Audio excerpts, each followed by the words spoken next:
today is Loretta Downs. Her talk is called "Oh, Just Bury Me in the Backyard." Loretta's talk will bring peace and meaning to the end-of-life issues we all face for ourselves and with our loved ones. Loretta Downs is a nationally recognized speaker and writer on the subject of supporting the end of life. She's been a companion to the dying for more than 25 years, with AIDS patients, family, friends, hospice patients, and nursing home residents. She's past president of the Chicago End-of-Life Care Coalition and a member of the American Society on Aging. And she raises monarch butterflies in her award-winning garden. Let's welcome Loretta Downs.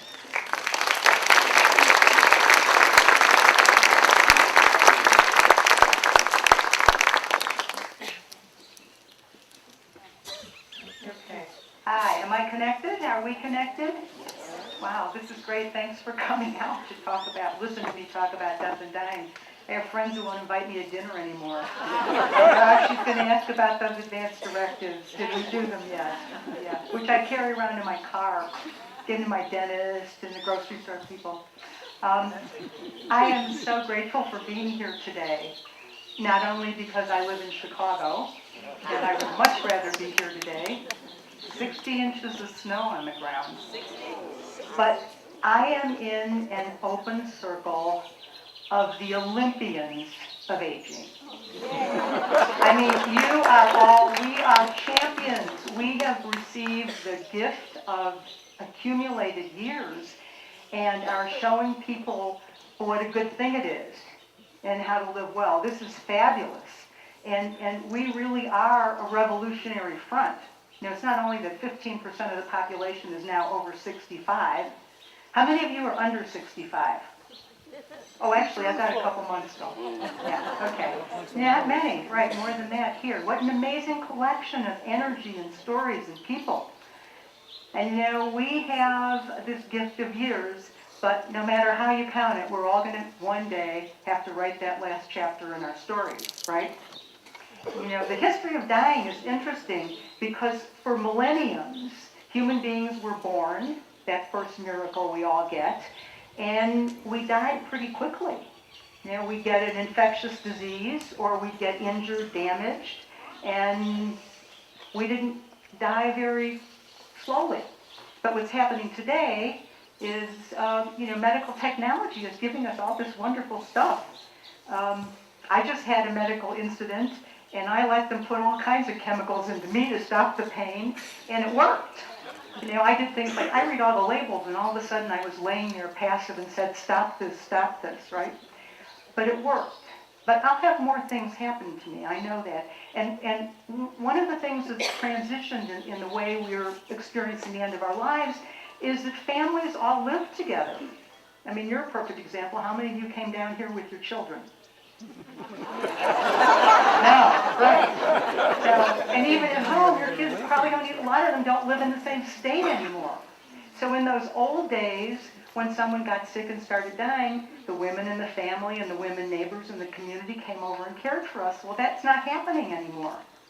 So the contemporary end-of-life experience is one where we don't have the natural caregivers that we used to have, and that we're having a lot more time to think about dying. But we're not doing that. Now, 80% of us say we want to die at home. 80% of us are dying in institutions. And we're concluding our lives in ICUs, and strange doctors who have never met us are looking at our families of choice, our families of birth, and saying, what do you want to decide here? Should we keep doing all these things? Should we put a feeding tube in? Should we keep a ventilator going? And they say, I don't know what she'd want or he'd want. And this is, how many of you have been in a position where you've been asked to make a decision for someone else at the end of life? Okay. Most people in that position have said it's the hardest thing they've ever done. It was a traumatic experience, and they suffered post-traumatic stress. And I can understand that. I've been in that place too. Now, even though I've been being with dying for a long time, The reality of the fact that maybe I would one day die didn't come to me until one day I took a very expensive, like $450 class on time management from the Franklin Covey Company. Anyone ever had one of these courses? It's pretty good. The whole thing hinges on one simple exercise I'm going to share with you. Line. Okay, one big line. They ask us to draw this line on a piece of paper and put a notch on each side. Well, there's your birth and there's your death. Now draw a line where you are today. In 2002, I was a little younger. I couldn't do it. It took me 2 weeks. I went home with this piece of paper. And I want you to do this tonight. Because when I finally did figure it out, and I'm kind of thinking 90 for me looks good. Anything over that's going to be real cream of the crop. But, okay, so I can't do anything about all this stuff that's happened. I talk about the best parts and the best stories, but I can't change any of this at all. I really have to learn from it. We all do, because we all have these pasts that are fixed. We have to learn from this, and we have to decide how we want to use this time. And that's why I'm going to share 7 practices with you. Because one day, believe it or not, well, Woody Allen, how many of you are in this school of thought? Woody Allen says, I know I'm going to die, but I don't want to be there when it happens. Yeah. Other than Margaret's good jokes, that's the only other joke about dying. There's just not many. But, we're all going to get here.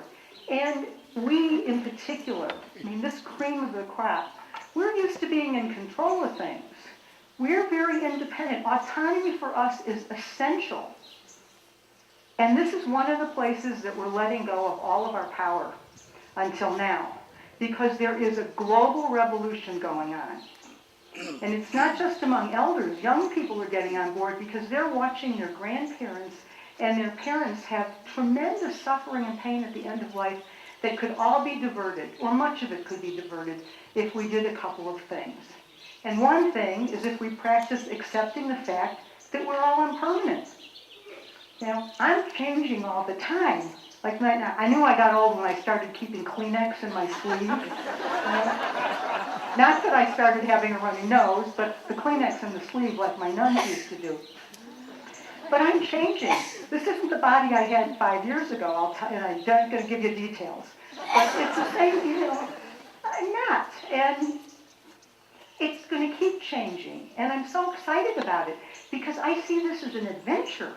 I'm learning new things, and things I used to do, I've learned not to say, oh, I can't do that anymore, but I did that. And it really came home the Thanksgiving after my mother died. I was sitting at the table, and there were 12 of us, my nearest and dearest family, and my 22-year-old godson was on his way to Iraq with the Marines, and my 92-year-old Aunt Vera was the last of my mother's 5 siblings to still be living. And the head of the house said grace, and in this house it's the serenity prayer. God, grant me the serenity to accept the things I cannot change, the courage to change the things that I can, and the wisdom to know the difference. And as he finished, I looked around and I realized that one of us at this table will be the first to die, and one will be the last. I can't change that. And I started to get really uncomfortable, and then I realized I could be either. It's a roulette game, right? Numbers get picked. We've all lost friends. How many of you have lost someone you loved in the past year? Yeah. That's not going to change. You can't change that. And I got really uncomfortable when I thought, oh my gosh, it could be me. We were all worried about Sean. And the food started coming, and I got back in the moment wisely. Ate my dinner, but driving home, I'm thinking, I could be in a car accident. How would that impact my family? And when I got home, I set Valentine's Day as a deadline to get all my legal documents and the things I could prepare. And that's the second practice. There are a lot of things we can prepare ahead of time in case of an emergency, in case of an unexpected incident. People, Jim Henson, the Muppeteer, he was sick for a week and died. We all know people that one day they were fine and 2 days later they were gone. So it's important for the people that we leave behind to get ready for that. But it's also a good way for us to start preparing. What if I'm last? How many of you have lost almost all or all of your friends? I mean, I'm in nursing homes all the time. Yes, I hear this from the very, very old. I've lost all my friends. Nobody knows me anymore. And that's where being a hospice volunteer was really wonderful, because the relationship that you build with people is such a privilege. But I could be the last. If I get to be 90, I have a lot of friends that don't live as healthy a life as I do. And I have a sister who's 15 years older and a brother who's 10 years older, and their health is starting to get a little shaky. What if I'm last? I have to prepare myself emotionally and spiritually and psychologically and build the strength to be able to be present for all the people I love who are dying before I do. That's important. And they're going to teach me how to die. Because one day, even if I get a little more time, I'm still going to have that last page in my book. And if anyone figures out a way to not have that last page, please talk to me after the show. Yeah. So preparing is so important. And now we have all kinds of wonderful documentation that we're allowed to have. We've never been more empowered. You know, this global movement is now, every week, every day, I'm picking up articles from major news medias about normalizing the end of life. There are websites now, one called The Conversation Project, which has kits to teach you how to talk to your family. I mean, a woman came up to me the other day who was here last year, and she talked to her family about my presentation, and they didn't want to talk about it. And she's got a 94-year-old mother. She doesn't want to talk about it. You know, that's what my dad, whenever the subject of dying came up, he said, "Oh, just bury me in the backyard." Have you heard that from people? Yeah, put me out in the trash. End of conversation. You know, consequently, when my dad died, he didn't get the kind of death I think he wanted. Certainly not the one that was good for me and my mom. We weren't ready. Even though he was seriously ill for a whole month, no one talked about it. No one talked about it. And 2 hours after we left his warm body at the hospital, we were in a funeral parlor picking out caskets. It was awful. That all could have been sidetracked. The memories we were left with could have been far more gentle. And that's my goal for my loved ones, to make their memories of my whole life, all the way to the end, gentle and peaceful. And you know, I talk about this selfishly. I know the more I talk about it, the less afraid I am. Because even though Stephen Jobs, when he was dying at the age of 54, the guy who founded Apple Computer, all the money in the world doesn't stop you from dying. You know? His sister reported that when he was on his deathbed, he looked behind his family that were surrounding him, and he smiled and he said, "Wow, oh wow," and died. I want to go there. Wherever that place is, I want to go there. So this global movement, we have Death Over Dinner website, Death Cafe website. Young people created these websites so that we all could gather together to talk about death and dying as a normal event. You know, in the 50s, it turned into a medical event. We took the sacred out of it. Like once we took the sacred out of birth. And now birth is, oh my goodness, what people are doing with birthing. The hospitals have these glamorous suites. And families are present. Have any of you been present at a birth? Was that fabulous? A miracle, you know? We have to be present. We're not present at death anymore. How many of you have been present for a death? Ooh, okay. And if it was an experience that took away your fear of death, raise your hands. That's what happens. The closer we get to the experience. Now, a lot of deaths are hard, and that's this movement. 5 states in the country of the United States have now legalized physician aid in dying. That means a person who is certified to be dying can be assisted in hastening their death, which is usually a day or 2 or 3 or 4, so that they can peacefully make this transition surrounded by family. I'm hearing an awful lot of baby boomers, mostly men, say to me, "Oh, I'm not going down like that. I'm going to kill myself." Well, I've thought about it, I admit.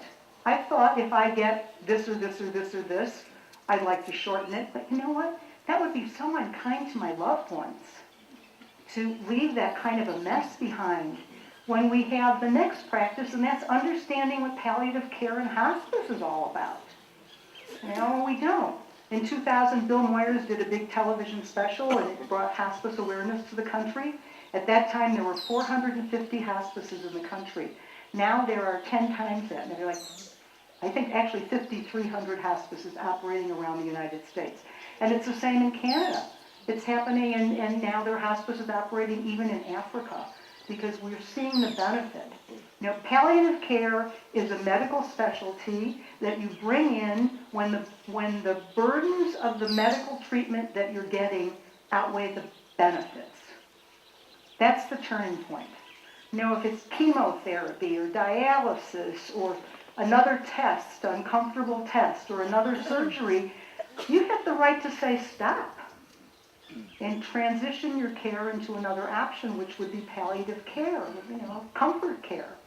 And then there's that turning point, and you go into hospice. And right now we treat hospice like a last resort, but it's a last reward.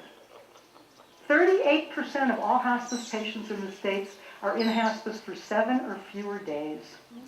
I've had patients dying in the ambulance from the hospital trying to get home so they could be with their cat or their dog in their own house and bed. You know, that's because we're not accepting this. We're not embracing. We're not looking at the miracle of dying.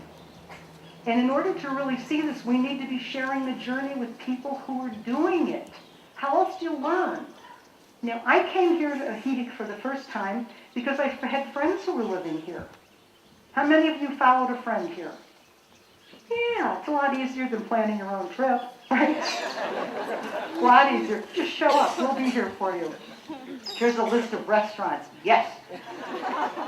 Sure, that's the planning part that's important. But sharing the journey. You know, my dad taught me how not to die, and my mother showed me how you could die. She was 93, and we had the last 8 days of her life, and our relationship were so spectacular. In fact, she gave me these earrings when she moved into the nursing home, and I almost never take them off. You know, don't you all have treasures that someone gave you or that belong to someone? And I watched my mom, and I see in all the hospice patients I've had and all the people I've watched, I see it's a miracle, this transformation. It is such an amazing miracle, and we've got to stop being afraid of it. Margaret said I raise monarch butterflies in the summer, and which is a declining population of the most amazing little insect. Please plant milkweed. And I pick the eggs off milkweed in my garden, and the little caterpillars hatch, and then I feed them fresh milkweed, and they grow, and they crawl around, and after about 2 weeks, they're these big, fat, gorgeous black and white and yellow striped caterpillars, and one day, they start prowling around the space looking for somewhere to hang. They stop eating, like we all do. We all stop eating before we die. It's a natural process. In fact, one way that is considered to be a sound decision at the end of life is to voluntarily stop eating and drinking. And there are websites that talk to you about what it's like and how comfortable it is and how to support someone who's decided to do that. But naturally, we stop eating and drinking because we're working on getting ourselves out of our bodies, and we don't want to take in nutrition. And that's what happens to the caterpillar. And it finds a space to hang that supports it from weather, wind, storm, and it'll spit silk out of its mouth and turn around and hang its hind feet in the silk and hang upside down in the shape of a J for a day or a day and a half. And in a split of a second, as it stops eating, the skin over its head starts to split, and the caterpillar straightens out, and inside, the body inside starts to swell, and it starts to spin on this little peg, and the caterpillar skin is moving up what is now the chrysalis that's visible, and it's moving up, and it's doing this little rhythmic dance until the skin and its nose and its antenna and everything are all at the top, and as soon as that falls off, it stops moving. and this chrysalis shrinks into a beautiful acorn shape, and it will stay there, hanging supported by a branch or a leaf for another 10 days. And what looks like nothing is happening, inside is the most amazing transformation going on. If I'd opened it when it was new, it would be nothing but a little gelatin, green gelatin. But over a 10-day period, this monarch butterfly forms. And again, in an instant, a little trap door opens on the side of the chrysalis, which is now simply cellophane, just a little paper tissue. And out comes the butterfly, head first like we're all born, and it holds on to what's left of the chrysalis, and it's got a big body and tight little wrinkled wings, and in the next minute it pumps fluid out of its body into its wings, and I watch this breathlessly. And suddenly there's this butterfly hanging that a minute ago was in a chrysalis. And as soon as it's dried, a few hours later, I will take it out, and I always try to have someone with me to watch. And I let it go, and they always fly up. And I think about that first flight. Just think about it. This was a caterpillar, and the caterpillar had to die to become a chrysalis. And the chrysalis had to die to become a butterfly, like all of us. That's the miracle of transformation, and we're missing it. I wake up in the morning and I'll say, one day I will die, and I will stretch my wings and fly. Say it with me. One day I will die, and I will stretch my wings and fly. Just, you can feel that. Why not?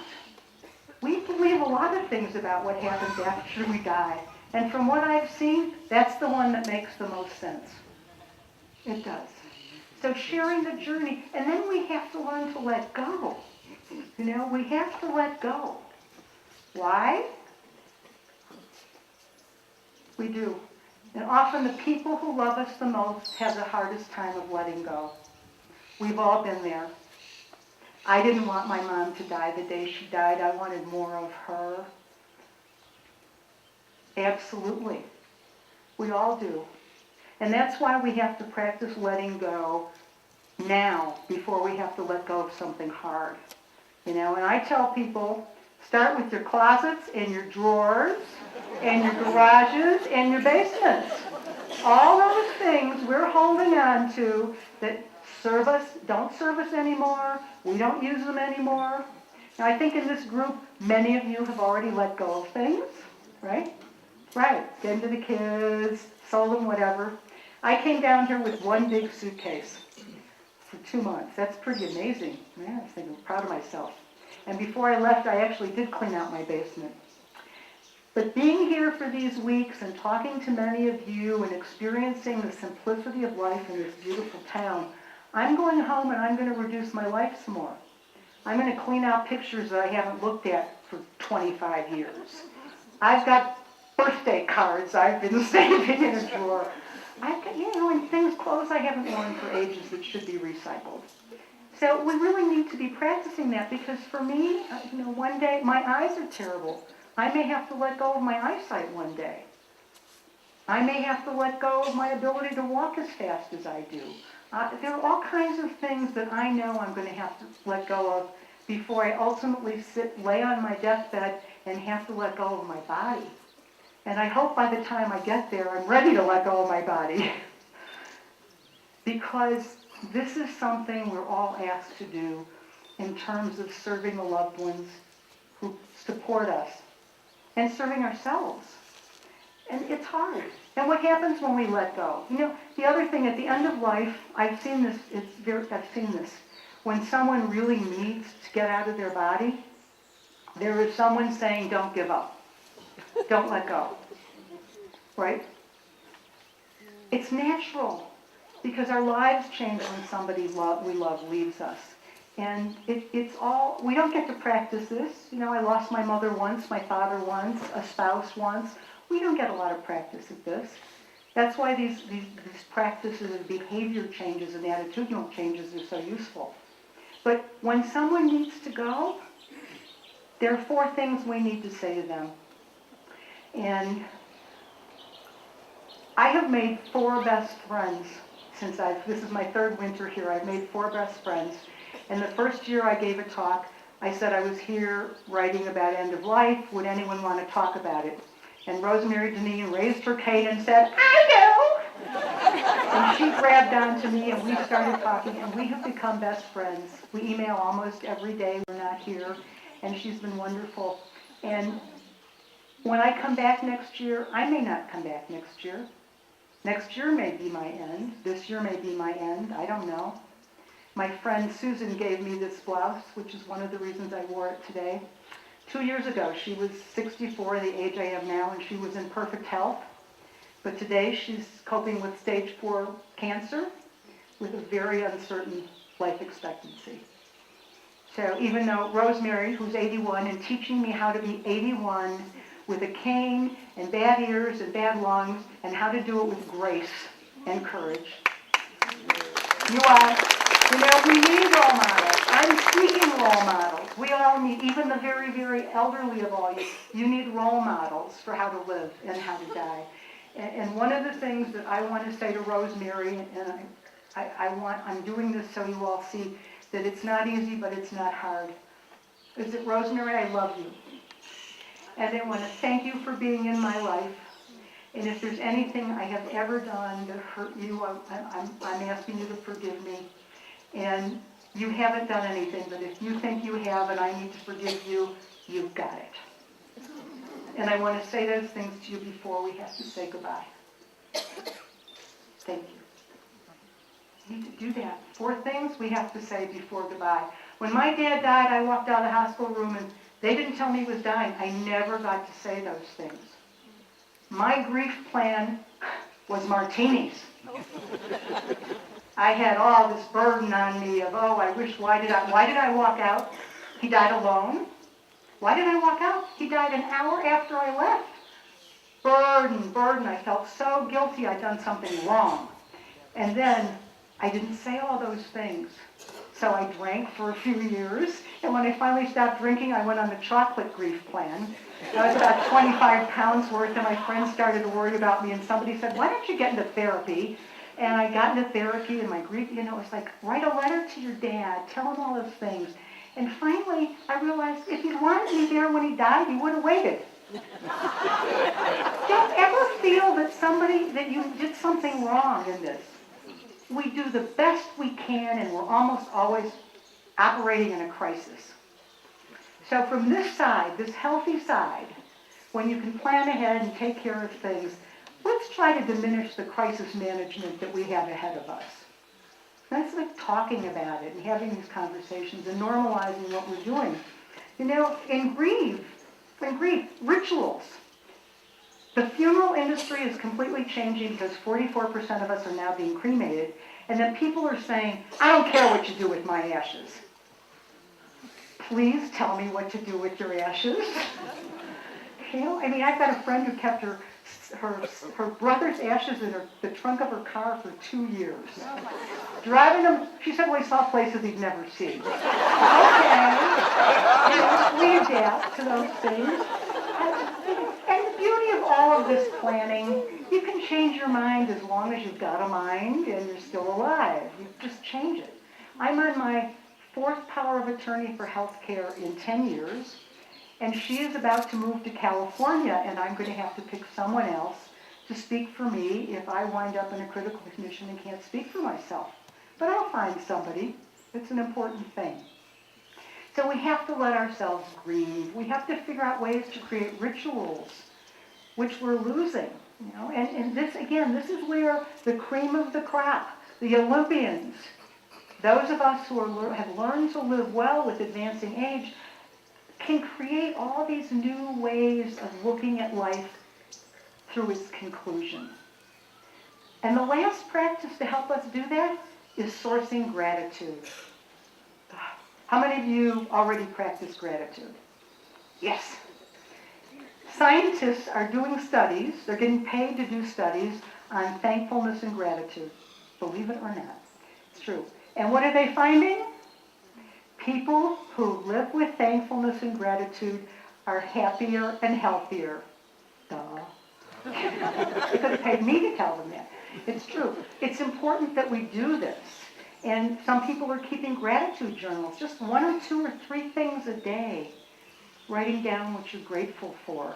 And it helps us conclude our day and to understand even more that life is a series of bliss and suffering.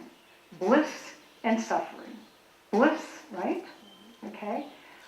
3 weeks ago when I arrived, I had a week of a lot of suffering I will not go into, but I had a terrible adjustment here. And then the 4 friends I made here who came to my rescue, and I am in such bliss, I can't believe it. But I know that I'm going to have some more suffering again. So the gratitude is really important for me to be aware of, and embracing the fact that even when things are awful and I'm suffering, I have love and I have winter and I have heat to be grateful for. And I think that the bottom line of everything I've said this morning is that we do have to be revolutionaries now. That the end of life in all of our countries has changed, and doctors and medical technology have tried to rule in this, and we're saying no thank you. This is the revolution like cigarettes, seatbelts, and condoms. In 1963, when we started labeling cigarettes, 50% of the adult population smoked. It's 19% today. Big change because we knew cigarettes weren't good for us. Seatbelts. 1984, they became required. How many lives and limbs have seatbelts saved? I mean, I feel naked if I don't hook up my seatbelt. I mean, is that uncomfortable? And condoms, well, I went through the AIDS crisis and it brought to awareness, not just were they good for family planning, but they were good for longevity. And recently in July in Chicago, there's a big rock concert called Lollapalooza. And if you have kids, yeah, the kids know about it.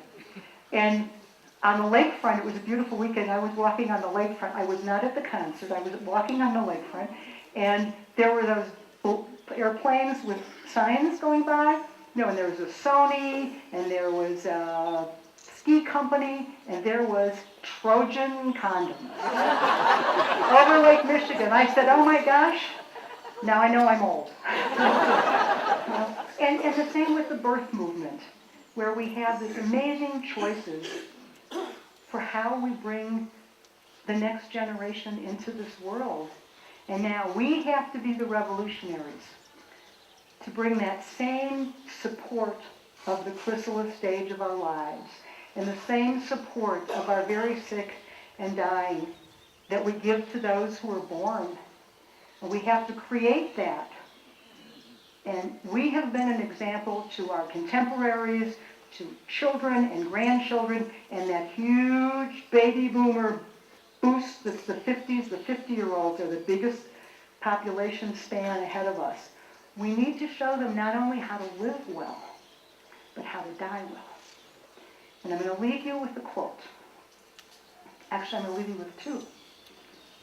1, if you light a lamp for someone, it will brighten your own path. That's the Buddha. And the poet Rumi wrote, life gives us 2 great gifts, love and death. Mostly they're passed on unopened. I encourage you to open your gifts. Thank you very much.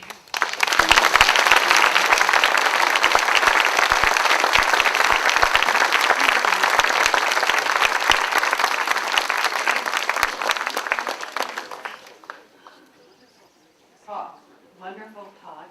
And now we'll take some of your questions.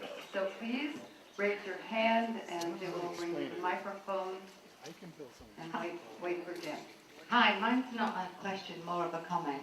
I started RN training in the UK in 1969, and one of my tutors left to open up the first children's hospice in the UK in 1969. I didn't realise this side of the Atlantic was so far behind us. Yes, It's true. And England was, the first hospice was created in England by Dame Cicely Saunders in 1967. And she gathered people into a big house with their own rooms, and her comfort cart had cigarettes and whiskey on it. I want chocolate ice cream. Okay. Jim? Oh, yes. Yeah, I had a question. I'm a hospice volunteer in New Jersey, and my coordinator calls me every month or two and apologizes because I have no clients to visit. And a month or 2 months ago, she said, well, the reason is they only are in hospice for an average of 8 days. Yeah. And I thought, Yeah. well, I didn't know that. I mean, how in the world, why aren't they getting in there early and getting the benefits? Doctors and families. The doctors who are just, they're bad predicators on, we've all had people been told they had 6 months to live and they lived 2 years or they lived 2 weeks.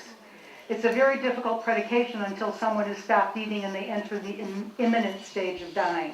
And then that's what's happening. Or the treatments go on and on and on, and by the time they stop them, the person is so close to dying that just getting admitted to hospice is exhausting, and usually they die. The families really need hospice because it's a team.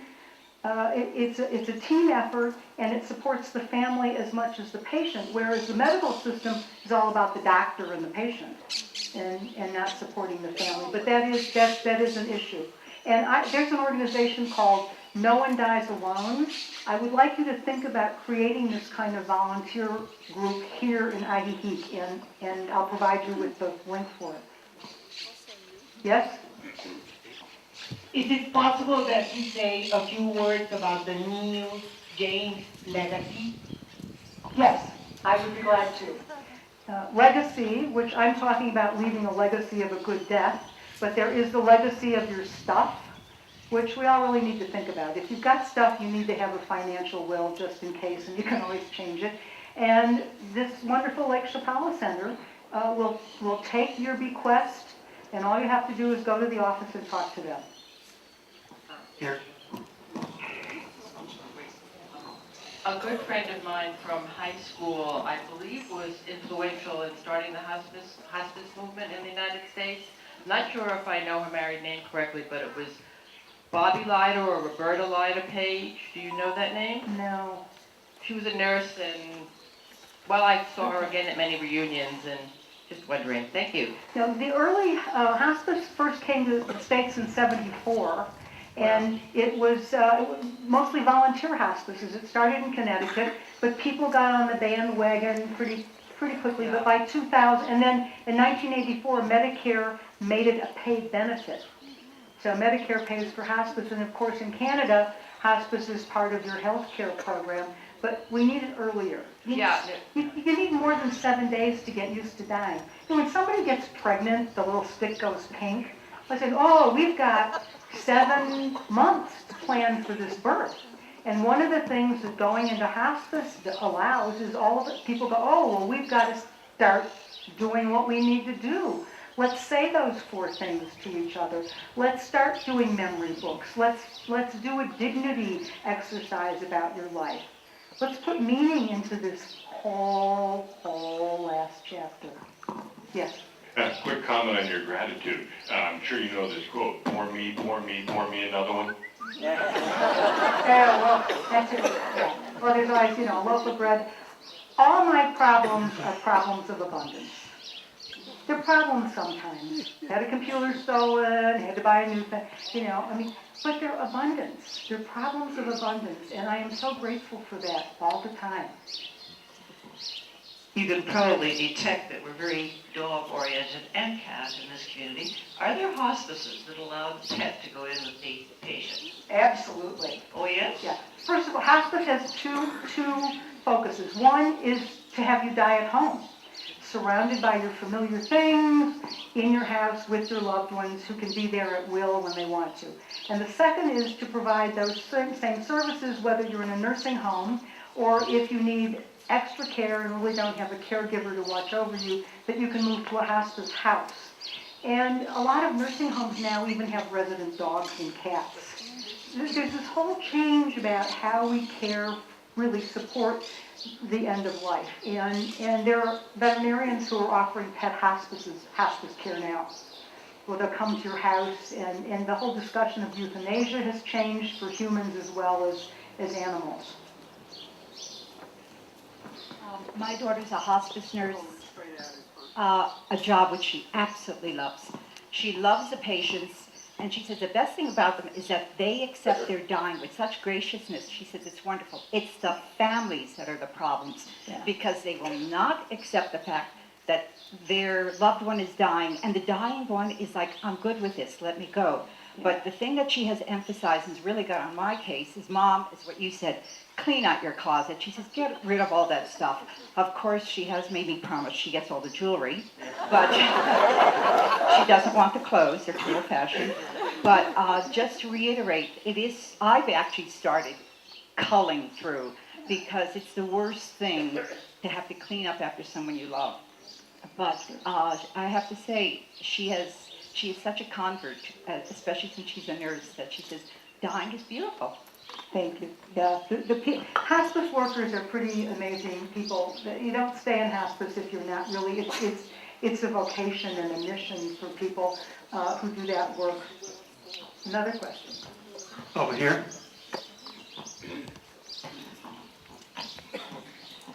I wonder if you could say a few words about two things that I have heard about. One is the growing practice of deaf midwives, and the other one is the practice in some places where they have groups of people who come to sing to offer comfort at either severe illness or death. Yeah.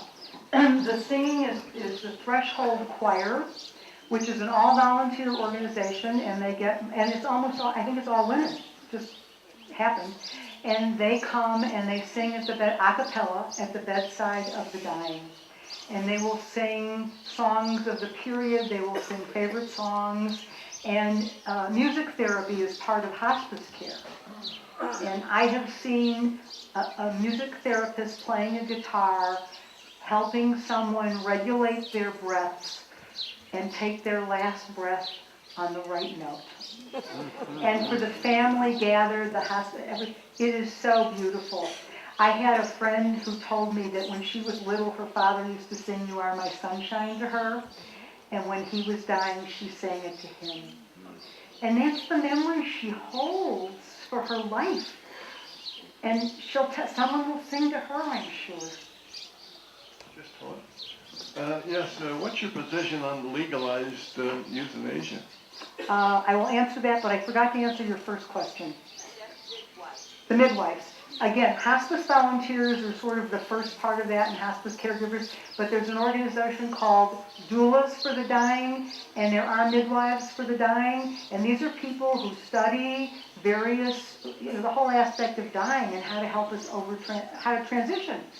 I think I'm going to be afraid when I get to dying. I've never been there, and I'm going to remember the butterfly thing and oh wow, but who knows? I'm not sure. So having someone there, which is why hospice is so helpful, because people come in and they bring all this peacefulness, and you just relax into it. Okay, thank you. Any more questions? Aid and Dying. Comments? Aid and Dying. The question is, this is a growing worldwide movement to legalize physician aid and dying, where a physician can legally offer you a prescription that you can take yourself. This isn't euthanasia. They are not giving you the drug or the prescription. You have to take it yourself. You have to be competent, mentally competent, and there's a whole bunch of regulations that you have to follow. You have to write a written request. Your family has to be in gear. The state of Oregon has had this law for 15 years, and they've kept very careful records.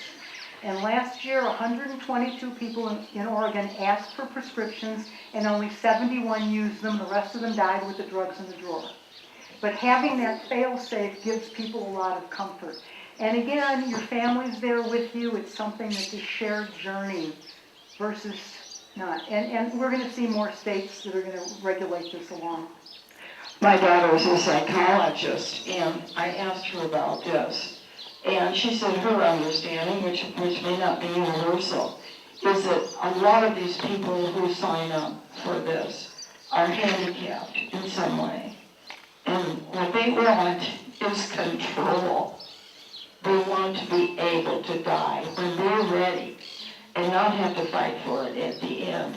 And I think, in a sense, that's what we all want. We want to have, control over that. Yes, we do want to have control over the timing of our exits, I think. But two things. One, handicapped people are not signing up for this. It's the dying who are. And I have been involved with a large organization of people with disabilities. And I see people living with bodies I don't know how they do it. I look at them and, the little mechanical wheelchairs and I say, how do you wake up in that body and have the courage to get dressed and go out in the world? I'm fine. My friend Marcy, let me finish that and then I have to tell you about Marcy. So the Death with Dignity laws are for people who have been certified by 2 doctors to be dying within the next 6 months. This isn't for somebody who just says, I've had enough. That's suicide. If you're well enough to manage and you're thinking, you just are depressed and desperate to get out of whatever.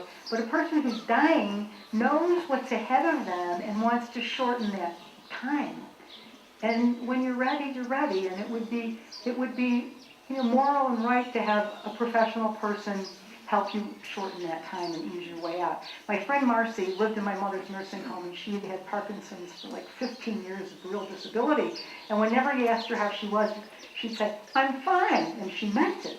Well, she was in hospice and got better, and they discharged her, and then she stopped eating, and I was keeping vigil with her 2 daughters, and they're at her bed, each holding one hand, and I'm at the foot of the bed, and it was 4 or 5 o'clock in the morning, and they're telling stories, and all of a sudden Marcy, and we're laughing and having a good time, trying not to disturb the roommate behind the curtain, and all of a sudden Marcy went,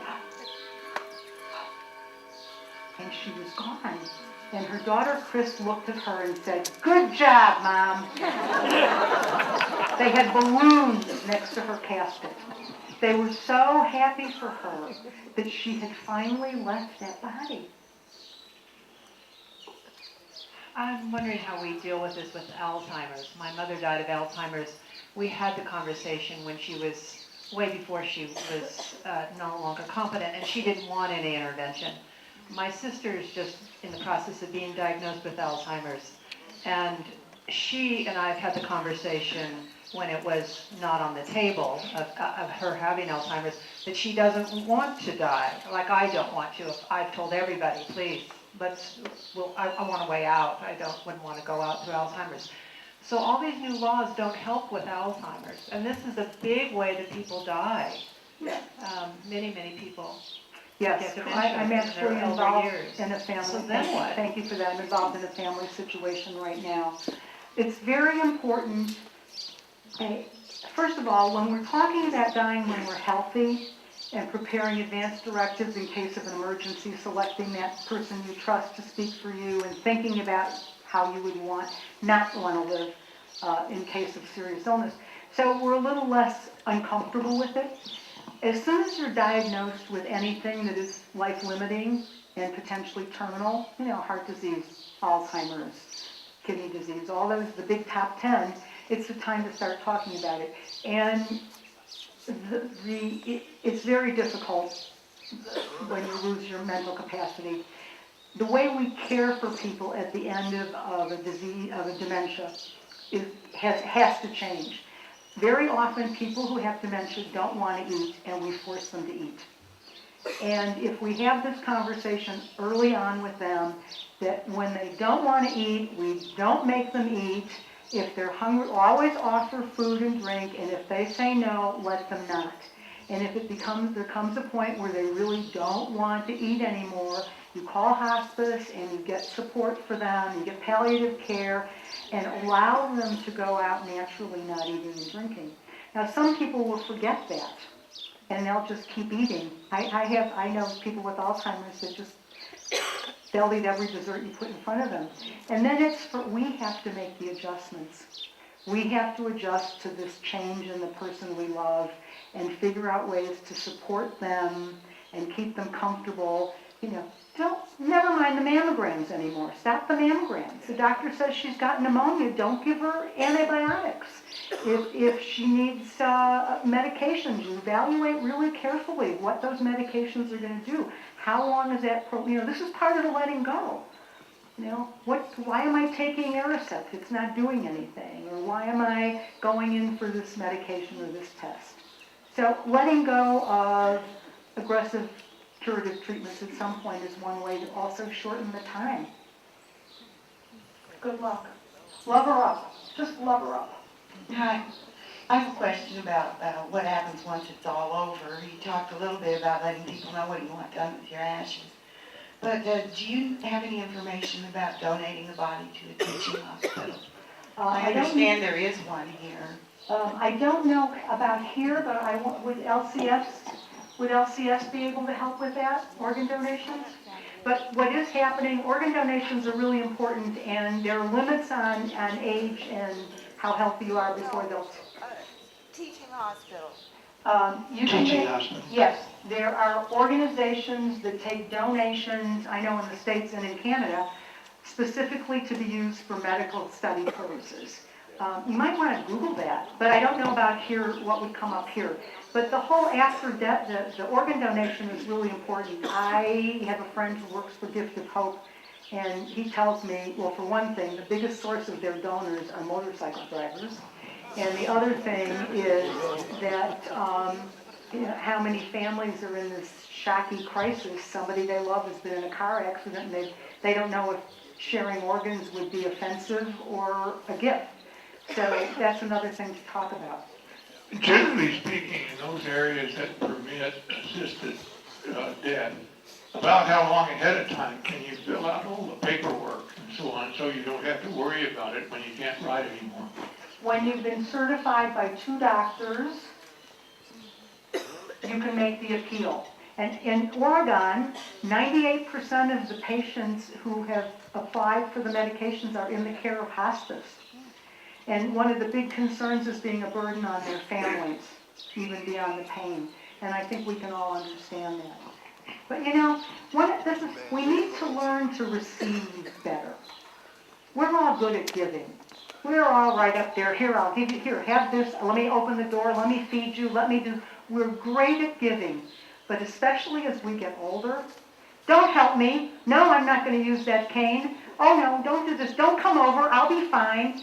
We have to really learn to receive, because it's in the service that we exchange an amazing act of love. Practice. Okay, we have time for one more question, and Loretta will be here afterwards if you want to talk to her directly, and she'll tell you some more. Okay, so we're all facing death at some point, and I believe probably everybody here has a loved one or a friend who wouldn't come today and doesn't want to talk about death and dying. I know my dad was one of those people. So would you consider giving sort of a class for people to help them learn how to talk to their spouses or loved ones about them, to help them face this? Because they're never going to come to a talk like this. Yeah. I know, it's so tricky. First, there are handouts that you're going to pick up on your way out, 2 different places, on which a lot of the resources I've mentioned today are on there, including one of these lines for you to look at tonight. And I'm going to be in the gazebo on the 11th at 2 p.m. to continue this conversation. And I'm going to be here until the 14th of February, or March. So if you want to set up a group of people, a good-sized group, I'd be glad to carry on this conversation. I force my sister to talk about it by her listening to me talk about my stuff. I can't force her to talk about her. You have to meet people where they are. I do remind her, she's got 2 children that don't speak to each other very much, and I remind her that if she doesn't have this conversation with them, casually and repeatedly that she is going to have a crisis that they're going to have to manage, and it's not going to be managed well. And I'm just that. So she is not my power of attorney for health care, because she once said to me, "Oh, you're my baby sister. I don't want you to ever die." We're on the phone. And I looked at her and I said, "Well, then you can't be my power of attorney for health care. I need somebody who's going to let me die." And yeah, but she is my in case of emergency, and she knows where all the paperwork is. So, but I would be glad to do that. And also on the 12th, Wednesday the 12th, the Red Cross is going to have a talk in the gazebo. They have some wonderful things for you here. This little form, if you have to call an ambulance, it's got Spanish and English and tells you what you need to be able to say to the ambulance driver. And they are selling for 20 pesos these refrigerator bottles that come with all the healthcare directives that you would need to give the ambulance driver if you need to call the ambulance, including contact information, all your health information. This is so empowering. I mean, it's almost as foolish not to do this as it is to go to a restaurant and just let them put food in front of you. You know, it's the risk you don't want to take to do this. It doesn't take a lot of time. Set a deadline, and in fact, there's more paperwork here for you, should you want to take it. On the back tables back here, there are Red Cross flyers that tell you about this next meeting. There's also the information that has been compiled by Loretta in another sheet. And the third thing that I email people about is, if you want to pick up the form and return it to LCS about your end of post-life request, there's forms back here today that you can pick up, and there will be no charge, no processing fee through LCS. So I strongly encourage you to go back to the back table here and look at those, and you can decide. It gives you an outline of things to do. You bring it back to LCS, they keep it on file, so they know who to contact and what your desires are, even for people who are couples.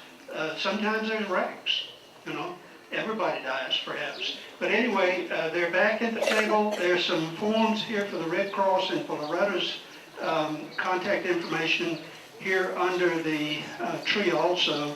It's probably easier to go back to the back.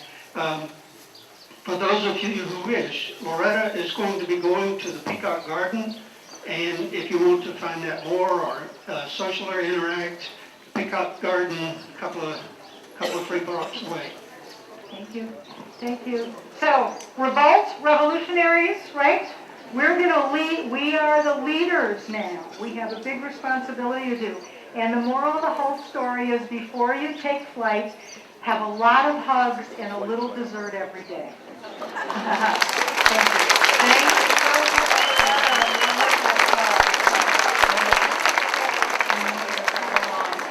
Thanks all of you for coming. We hope to see you next week for relationships, the good, bad, and ugly. Please stack your chairs and dispose properly of your coffee cups.